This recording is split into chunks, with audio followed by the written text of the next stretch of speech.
We have so many stories in our lives, but our stories are not always heard.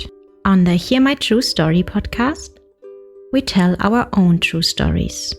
Before the white car parked, our head teacher had scattered. Looking at him, I could only see his tie that was flying backwards, waving at us, and he disappeared in thin air. I want to share my life story. I want to share my voice with the people because I know that just a small joke I can tell through this podcast, it will make someone smile. When you ask me what I fear most in life, I would definitely respond to you and say it's fear itself. We are fighting for togetherness. We are fighting for equal rights. We are fighting to end injustice. You don't have to be a storyteller or writer because, guess what? Life writes the best stories. Hear my true story. This is your favorite time of the week with your number one podcast. Hear my true story.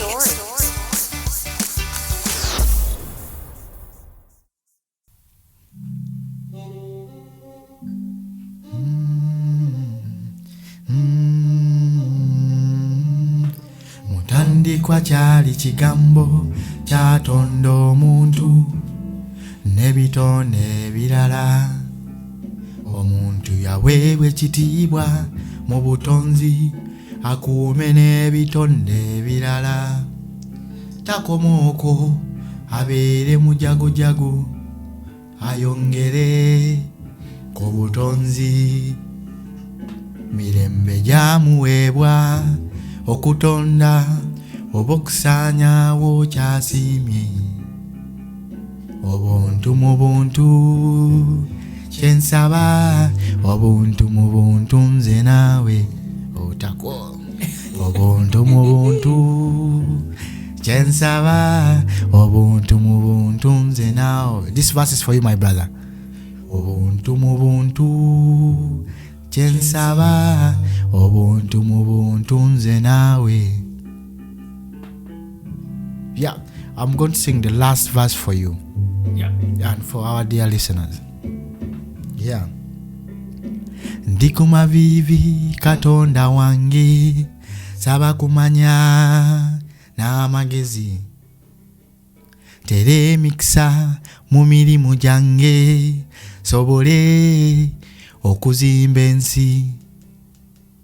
Abalijja baligamba twasobola kuzimba emisingi kwe balinnya.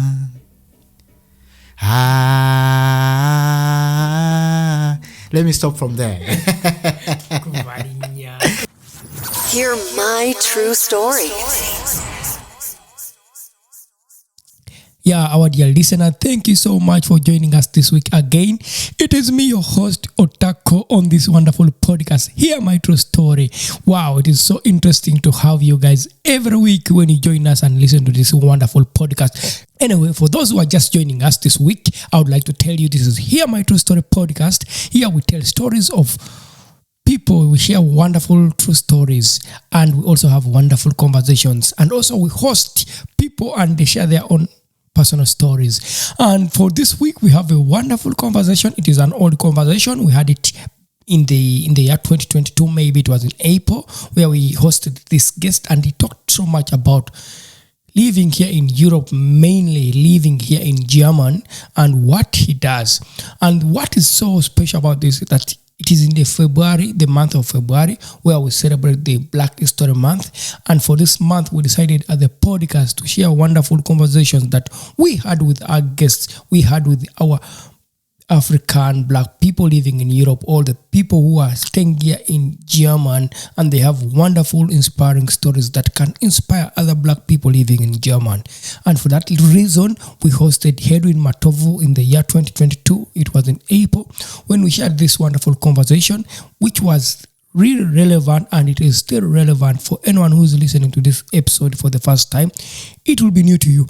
And if you have listened to this episode before on this podcast, Yeah, it is old, but every time you listen to it, it gives you a new experience, a new way of thinking about things. And for that reason, I'd like to say, you stay on this wonderful episode, on this podcast, you listen to it, and if you enjoy it, it will be grateful for you to subscribe and maybe share with a friend to know about this wonderful podcast. This week's special guest on your favorite podcast. Hear my true story. Yes, Mr. Teacher, you a teacher. Please, can you introduce yourself? Yeah, once again, my name is Edwin Matovu. I come from Uganda, and I am an artist. Yeah, I'm a simple man living in Germany right now. And a teacher. Yeah, I'm a teacher too. Yeah, but anyway, so Edwin Matovu. Yeah. As we talked about in our previous episode of this podcast, we talked about so much how can we empower ourselves, our black people living here in Europe or in Germany, yeah, or I would say like that. So, I mean, Edwin, do you have any personal experience as a teacher in regard that issue of racism against black people, where you felt a bit in your career discriminated? I mean, you are free to talk about it, and you are free not to talk about it. You can tell me that, Otako, of course, I'm not ready to talk about this, and that is okay. Yeah, thank you for that really question, but it's really a challenging question. But I can regard to it as putting it like self-esteem. I mean, you are going to self-esteem. I just asked experience. If you don't have it, you don't have it. You are free not to say it, Adrian. You don't have to say it. Yeah, right. Me as working as a teacher, because teacher, you have to be vocal. That's the first element. Be vocal and be present to your students, So, but one of the challenges I really have, I can say, it's the language. Because I can't be really vocal and I can't really express myself as a teacher as I want or as I would be because of the language. And because of that, it puts my self-esteem to be low, And in certain cases, I also, when I speak to different friends of mine, also they have the same problem, that we have a lot to share. We have a lot to learn. We have a lot, to bring out. But we can't find a way of bringing them out, and we find ourselves with our experience, with our knowledge, with our skills, we cannot express ourselves, and that takes us to kind of depression, that takes us to low self-esteem, and you can't fear people. I remember when I first engaged myself in a community here in Germany, and they introduced me as like a dance teacher in a certain school. That's a long time ago. And I had to express myself. I have to say, okay, let's stand up. Everyone takes a place, put your hands up and everything. But when they introduced me, at first when I was outside, they're like, yeah, I've been teaching for a long time. This is my game, I know how to do it. I know my choreographies. I was confident. My dear, when I entered the dance studio, the hall for the kids, and there are many rating, that excitement for kids. They are learning something for new. So the person who was like coordinating the workshop introduced me, and we first talked, of course, about me, but in Dutch. And then all of a sudden he turned into English and said, Edwin Matov, it's your turn, take the floor. My God, that's when I realized that's not only dancing, not only having skill, that you can still stand a man. I felt so low. I felt like I want to to go somewhere and I hide. But of course, I had to stand because it was a workshop.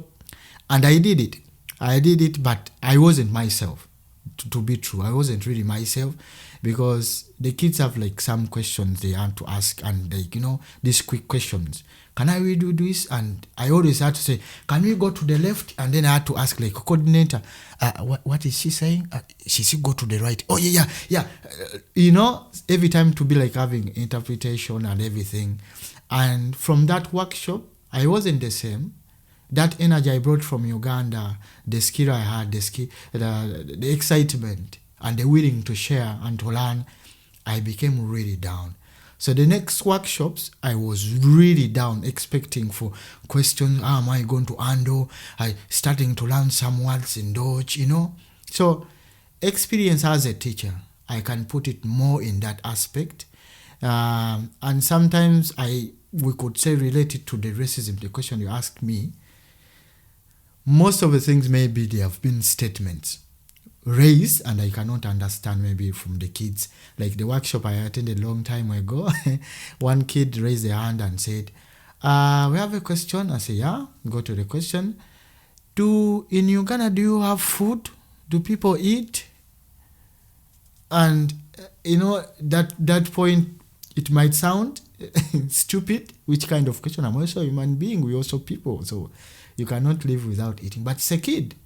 And the media, what it portrays, that the people in Africa, they die of hunger, they are poverty, there's a lot of poverty, they are killing each other. So total is like they are animals, all in all. That's what they portray. We need to help them. So, and the kid raised this question. And I was with the people we used to work with, also fellow Africans. We laughed at first. But the kid was serious. You want to answer. Do you eat, guys? And of course, one of us had to come out and say, yeah, we eat, we have food. And he said, also we have rice, also we have kartoffel, we have potatoes, to explain that you eat. And another one raised, do you eat animals? Do you stay with animals? Do you have houses? So that kind of question, they might sound racist in that aspect. I say, I'm a human being. I'm also a human being. We sleep, we eat. But for the kids, they don't know. Yeah, of course, children have the questions and you need to answer them. Yeah. But the point you already said it, that the media portrays something else. Yeah. So do you think it's the problem of the school, or do you think it's the problem of the parents? How can this kind of questions stop not to be raised by young people, by children? How can we support them to learn? Because for them, they want to learn. They're asking questions. Yeah. And you need to answer them. Yes. So me as an African teacher who works in the class now, I make sure I portray who we are, Africans, put it in general, or Ugandan. I do things which are normal people do them, and I portray not only poverty. I think there's no normal people in life. Okay, sorry, maybe it was a slight of a tongue. But of course, there's this kind of people, pity, who are like, you have to go for pity. When you see an African, oh, poor man, what do you want? Do you sleep? Can we help you with this? There's this aspect. I've been facing it a lot of time. People see you, you come, they ask for the job, you come as someone who wants that job. And instead of engaging in a professional interview, someone feels pity for you. They give job out of sympathy. And of course, that's what I'm talking about. Yeah. You as person being given that job, if you see that you got a job because someone thinks of sympathy, then that's super racism against the black people, because it's done in a very thinking you're helping me. But of course you're discriminating me. You're not helping me. I need to be judged, of course, on my profession, on my skills, on my capacity of doing the job, and so I have the requirements, not to sympathize. Yeah. Is it what you're trying to say? Yeah. What I'm trying to say is also the role of the teachers. And of course, I cannot put in media right now. Let me focus on as a teacher. So it's the teachers now who have to engage these kids to the real life, not to the media things they say on the media, but also to talk about the stories. What are Africans do? So let's give an example of like the sportsmen. It's really hard to see a good thing talking about how Africans are good sportsmen. It's rare to see it, and it is all over media, and that's the truth. You see Africans are doing a lot of things. When you go in history, those people who are good in history, they can get to know even when they mention about the innovations. Africans were part and parcel of innovations as workers, but they put the head as the Europeans or Americans, those people. So it's we, as teachers, who have to bring out the hidden stories about Africans in general, what to say. So, and Africans, or are you talking about black people, yeah, brown people, living in Europe, living in the Yeah. US, or living in Canada? Are you talking about telling the stories that have not been told yes, of that's- successful yes, black people Yes. living in white communities? yeah, Are you talking about this? Because when you talk about Africans, yeah, of course, there are also people who are living in Africa who are not, of course, black. You need to be clear. I don't know yeah, whether yes. am I wrong? No, you're not wrong. Because I've met one time at my organization in Uganda, we had an intern who came to work in the organization, and she was a white person, but she introduced herself. I am from South African. I am an African, and I saw the CV. At first, I was like, okay. The white person from South African, she's African, but of course she had two passports, German and South African passport, maybe, Yeah. you know. But Yeah. of course she was also from German, but she lives in South Africa. In this aspect, I don't want to engage myself in the so white black. Okay. That's where I have a really big problem of identifying people as black or white. That's why I use in my statements, you hear me saying Europeans, American, Africans. That's also generalizing, but I don't want to put colors in my statements because I have like my reasons, of which next time we'll come back, then we'll talk about why I'm not saying blacks or why I'm not saying African. On this topic, I'm talking about the Africans, the people who come from Africa and they're staying in Europe or in America or in Canada, whatever race they are in, yeah? About those raised and grown up here. Raised and grown up, as long as they have like African, the way they look like Africans, you know what I'm saying? Who looks like an Africans, they have like, okay, you want me also to bring in that? It's good to ask you that question. It's really totally good. We have also kids, we have like intermarriages. So you see our look is a little bit different. This you have like light skinned, and for us we have like a little bit of dark skin. Some people call it chocolate or colored people. So it is there, but I've read many books and engaged in too many things of being categorizing people with color black and white. We'll come back to that. But remember, color is there. You will never say there's no color. Yeah. So the moment you start saying, I'm not going to talk about color, when color is there, you're a teacher, a kid will come and say, yes, Mr. Matov, why are you black? Yeah. And you are going to say that I'm not going to appreciate that the color is not there. No. Am I going to say that the kid is color blind? No. I will say I'm not black. I will tell him, okay, look at the chalkboard. Which color is it? It's black. Which color is this? There are some chalkboards that are white. So. Yeah, of course, which is black or any color. Black is everywhere. You can see it. And I say, what is this? Is it black? And when you look at this, what is this? Is this black? You see me here. Am I black? So my question is this.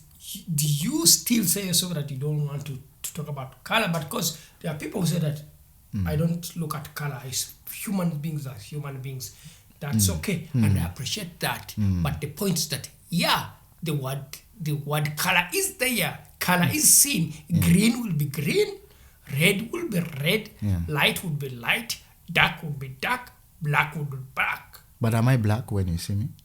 Brown would be brown. Why are you not mentioning brown? Why did you say the question that the kid will ask me, Edwin, why are you brown? Of course it is. Because I'm not black. I'm asking you because I'm asking you what would be asked, what may be. Yes. Yeah.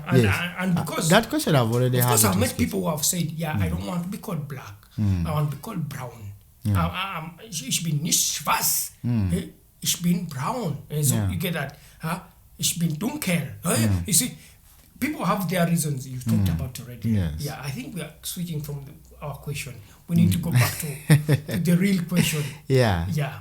So, talking about that, the challenge is we teachers, what we have to do. That was the question I think. Me as a person who have got an opportunity to study on the Africans who live in Europe, what I do, I portray who we are.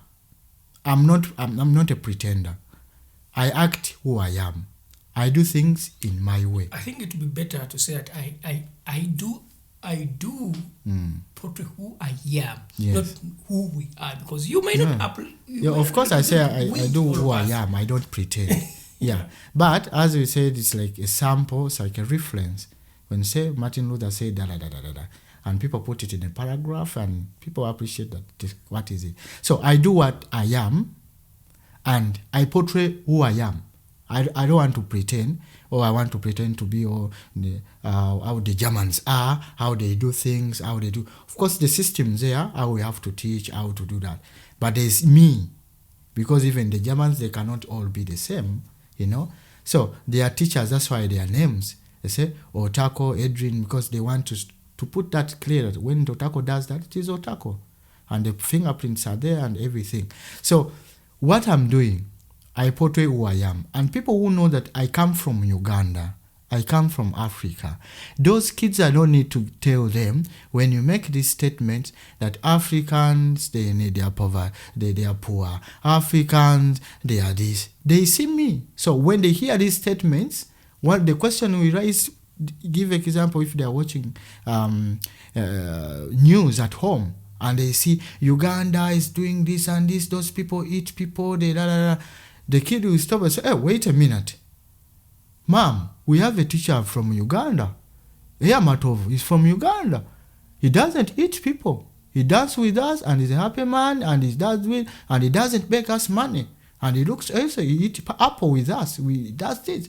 So I give a clear example to the kid, and that kid will grow up knowing that I saw someone, I know someone. Keep in touch. So I believe more from the practical work, because what the media, of course we are not the one controlling the media. Look at the Facebook, the way it does its things, the TikTok. They bring things. There's something I witness and I recognize, that when you have feedbacks for, you always watch, let's say sports, for example, football. They make sure the people controlling Facebook will give you more sports news. Have you witnessed that? They control you indirectly, not giving you other information, but say, oh, Taco's interested in sports, Edwin is interested in music, he always looks at this video. So they give me more of that. So we as teachers, it's sweet to be, me as a person who is like a black person, as you want me to say it. But I don't want you to say that.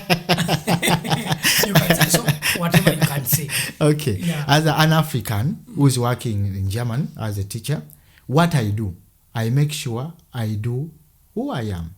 And the kids, when whatever they say in media, whatever they do, they will say, they will see, and they compare themselves. I don't need to come with my statement with 100 statements. Africans, we eat. Africans, we sleep. Ugandans, we do this. But they will look at me, the way I do things, they get the answers. So most of questions, we answer them unknowing that we're answering questions from these kids. Kids are very smart, and they learn very fast, more than we adults.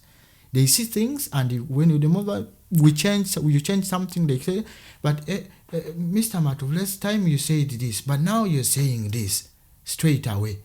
And I like them so much, because for them, they don't pretend. They tell you what they think straight away.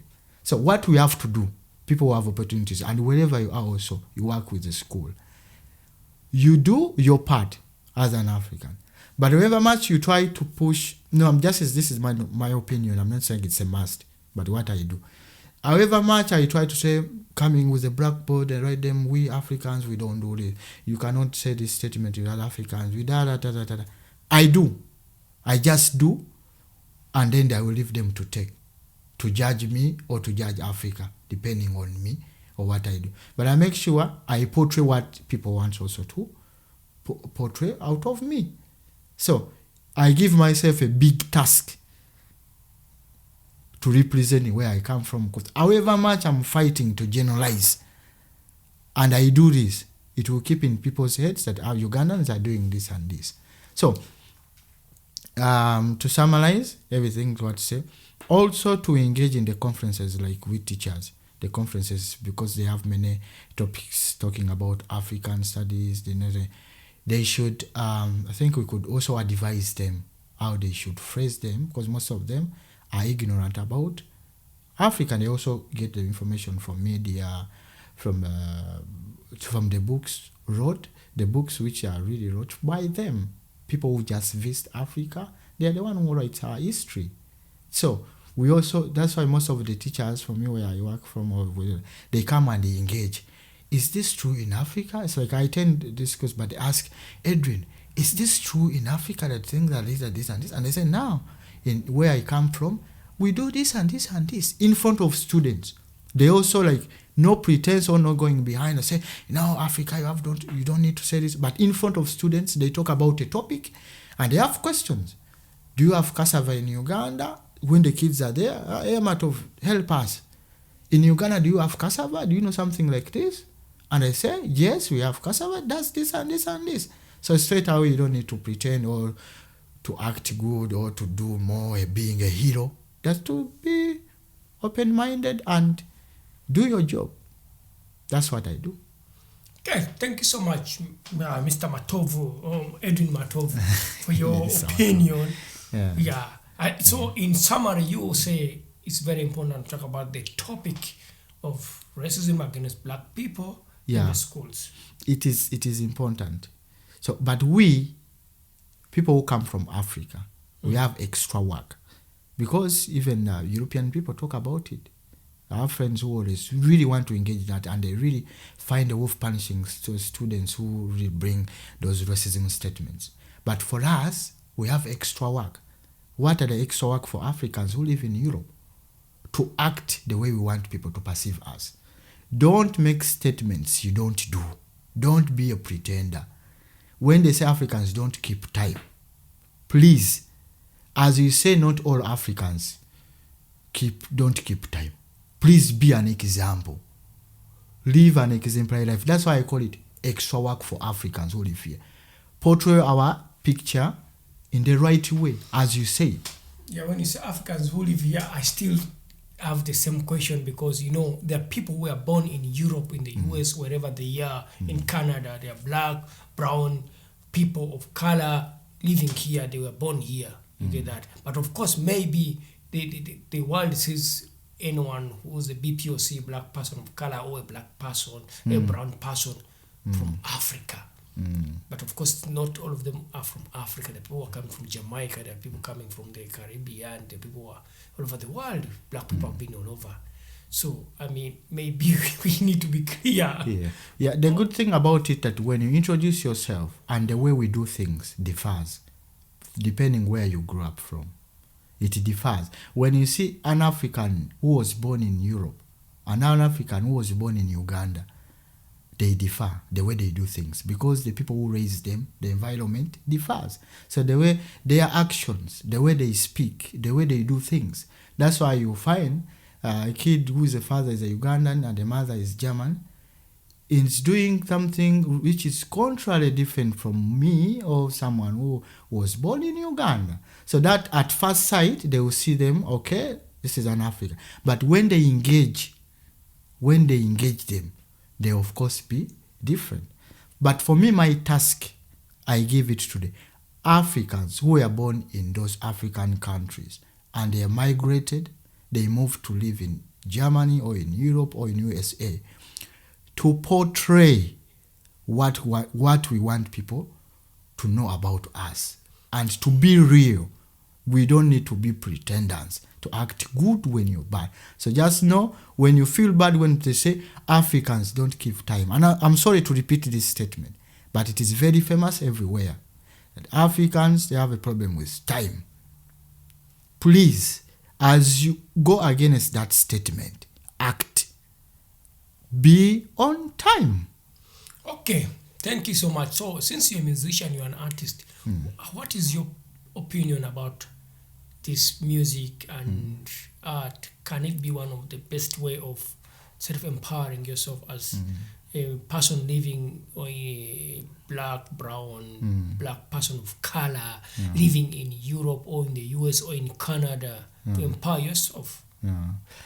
Music. What is your experience? Yeah, thank you. Music and dance and art in general, for me, it has worked as a therapy. to me personally, because I grew up in that kind of also environment where I had a lot of needs and I couldn't afford. But through music, through dance, it has really bring me to connect to many people and to heal where some things I cannot afford. And when I use dance, I feel free. I feel relieved. I feel like I'm open. I can fly when I do this art, especially me as a dancer and a musician. When I do my music, I'm me. I'm talking to myself inside, and I'm kind of living and connecting to the spiritual world. I feel like it's beyond just doing music or just dancing. When I start engaging, it brings me to the connection of inner self and to the spiritual world. And it's like a therapy to me. It cleanses me, it relieves me. And as I told you that I've engaged music and dance I've done a lot of workshops in different schools here in Europe. And you find sometimes we tend to do workshops with students with special care, which have people who have mental problems, or people who are depressed, or people who have many challenges in life. But when you start doing music with them, there's something you see in their eyes, that something opens up. Someone who you found she doesn't want to do anything. She's like, I'm done with the world. Whenever we introduce music to them or you introduce dance to them, they open up. Like therapy, you see the inner happiness. There's this happiness you can see, and you see someone who's really happy, someone who feels like, oh my God, I feel myself.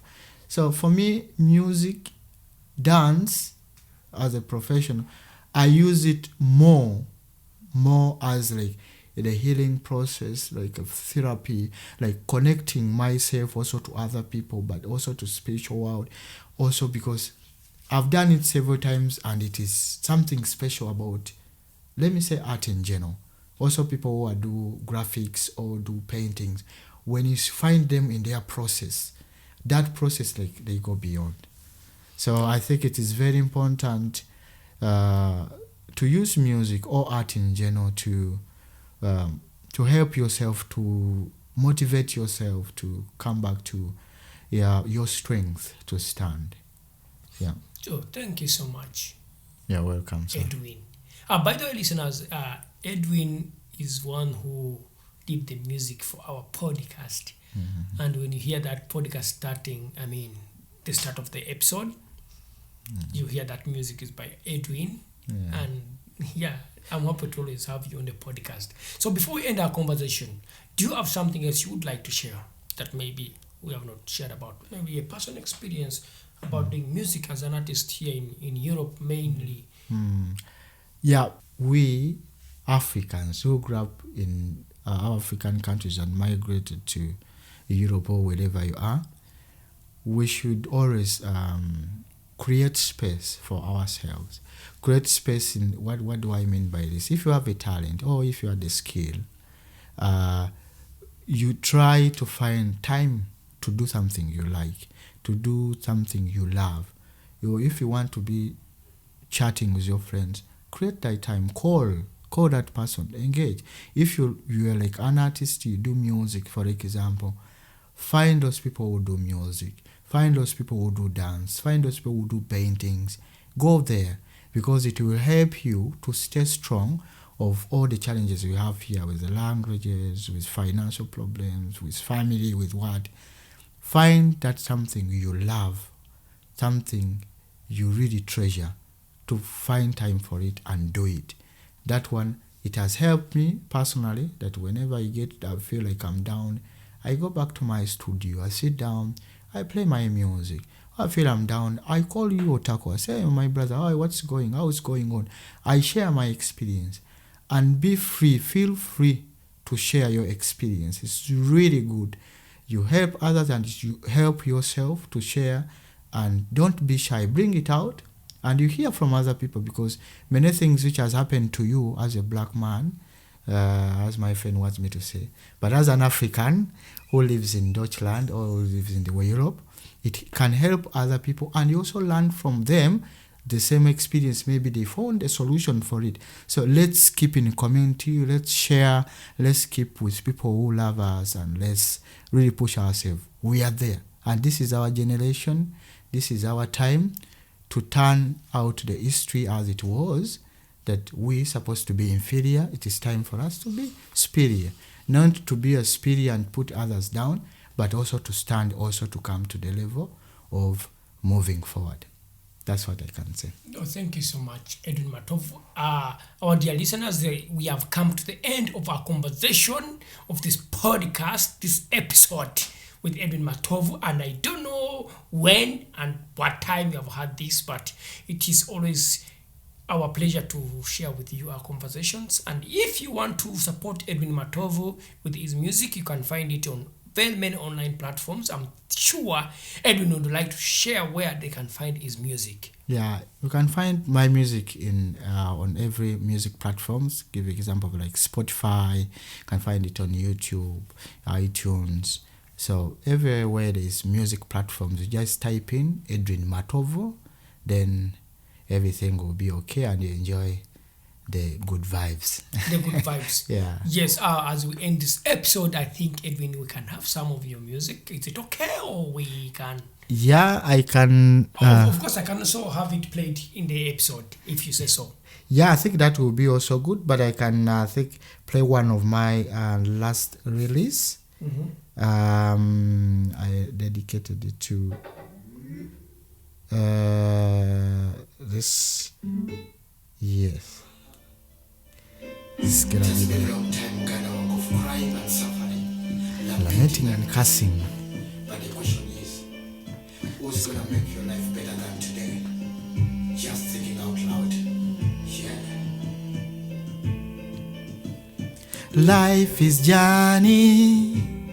Life is karma.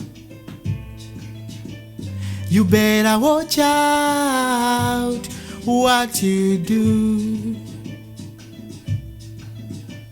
You better watch out what you do.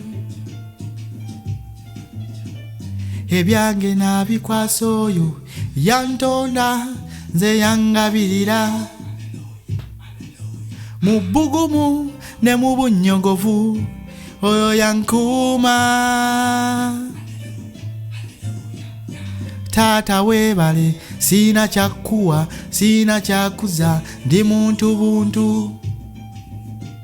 Okujjako kusinza n'ettendo eryo likuddire. Okujjako kusinza n'ettendo eryo likuddire. Yeah, that one of my last songs I've released. It's called Karma. You reap what you sow. You reap what you sow. Yeah, and Hindu and Buddhism, they call it karma, and many people call it, they know karma. You reap what you sow. So, thank you so much. You can find my music on any music platform, and I'm really so humbled to be always invited on this great platform to share my experience, what I know, and to learn from also you and from the people, from the listeners. And people, let them be free to comment, also to share their experience, to to like and to share this podcast. It might help people around, and also to help them, maybe one day they could also share their experience and we learn from each other. Teach one, each one. Yeah. Thank you so much for this conversation. With you every week. Hear my true story.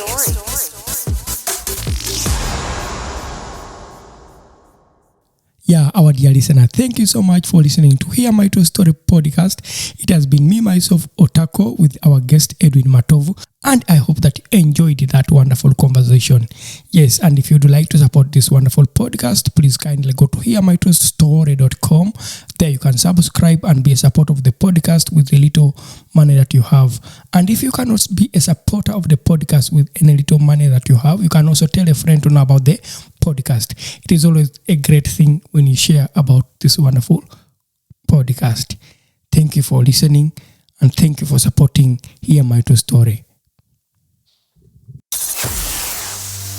We not only have voices for a podcast, but also faces for YouTube. Don't miss your next episode. Hear my true story.